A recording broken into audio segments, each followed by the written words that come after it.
every day we're faced with a new type of technology. There's technology that's more creative, technology that's more efficient, technology that makes us quicker.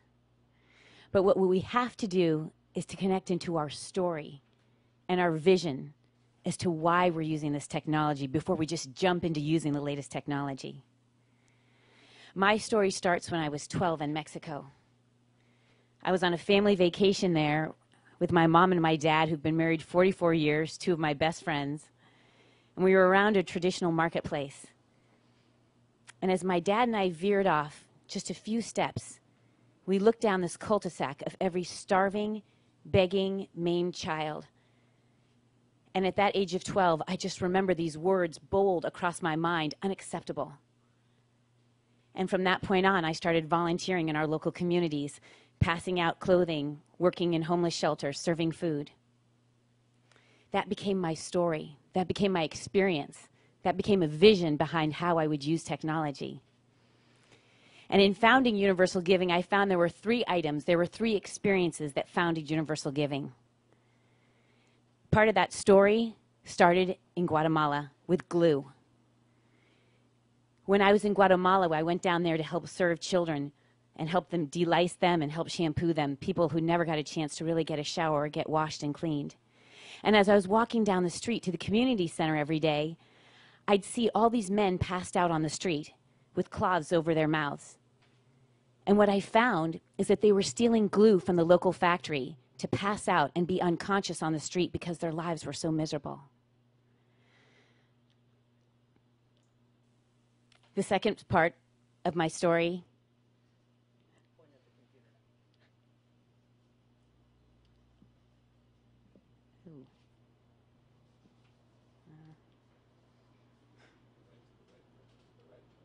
Yep.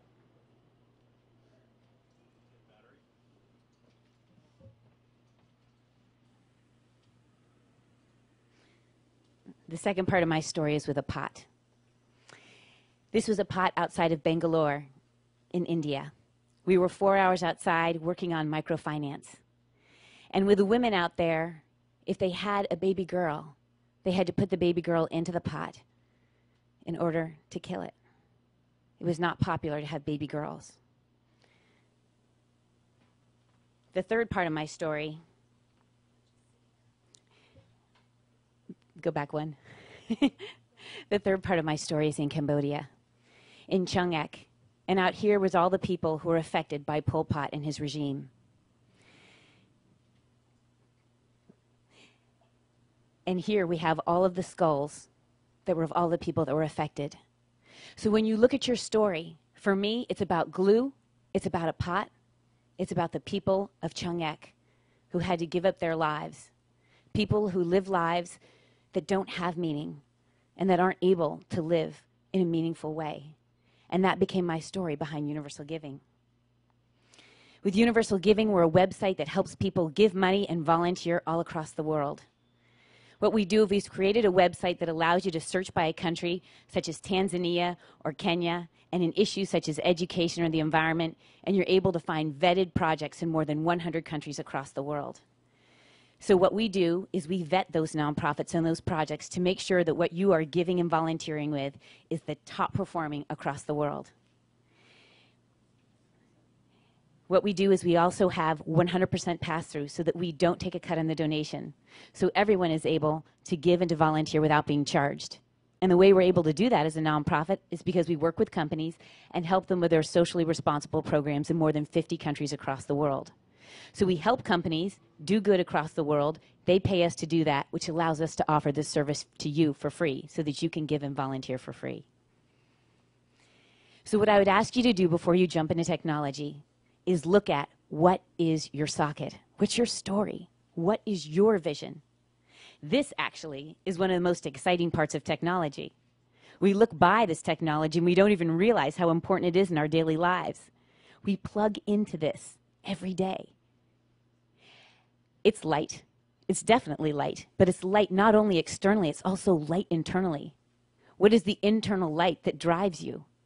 That light for me is my story. I think every day about the glue, about the pot, about the skull, because that's what I plug into every day. So if you look at it, it's very interesting. I don't know how many of you really gotten down on the floor and kind of taken a look at some of these prongs, but I thought about it. What is universal giving plugging into?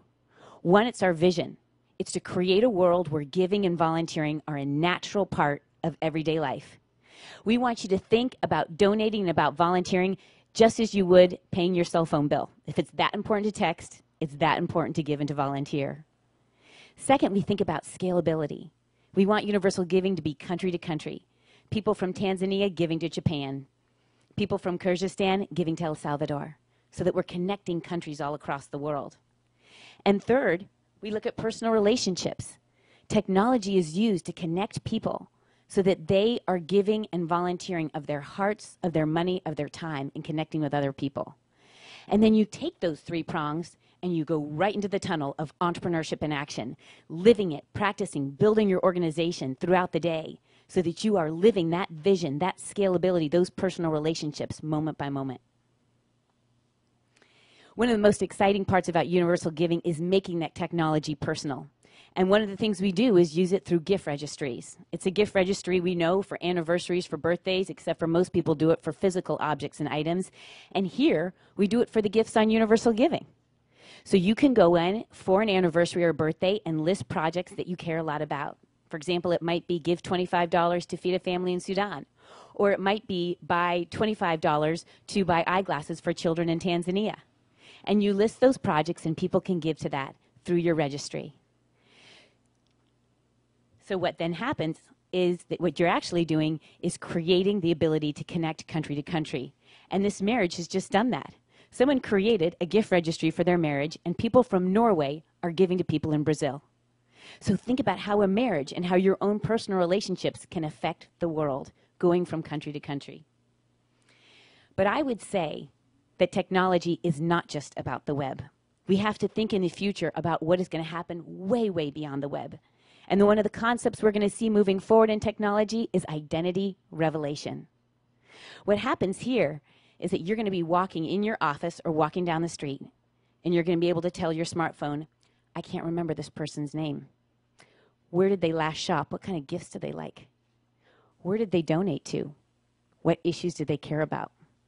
What's their favorite color? I forgot their name. And that information will be downloaded to you to your smartphone, and you'll be able to get that data.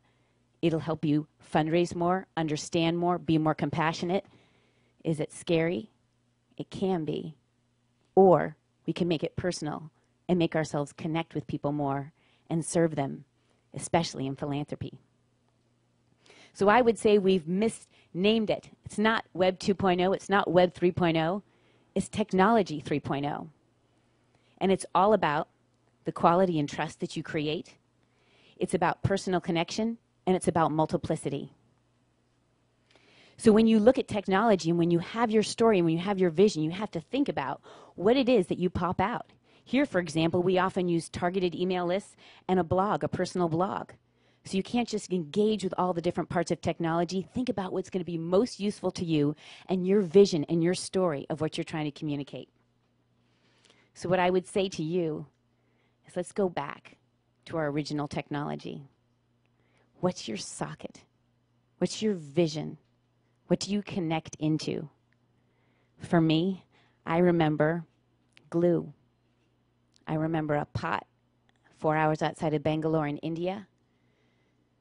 I remember skulls, layer upon layer upon layer. And that's what drives me. That's what drives my vision, to allow us to create a site that allows millions of other people to give and volunteer all across the world. So I'd encourage you to find your story, find your vision, connect into your socket, and stay plugged in. Thank you.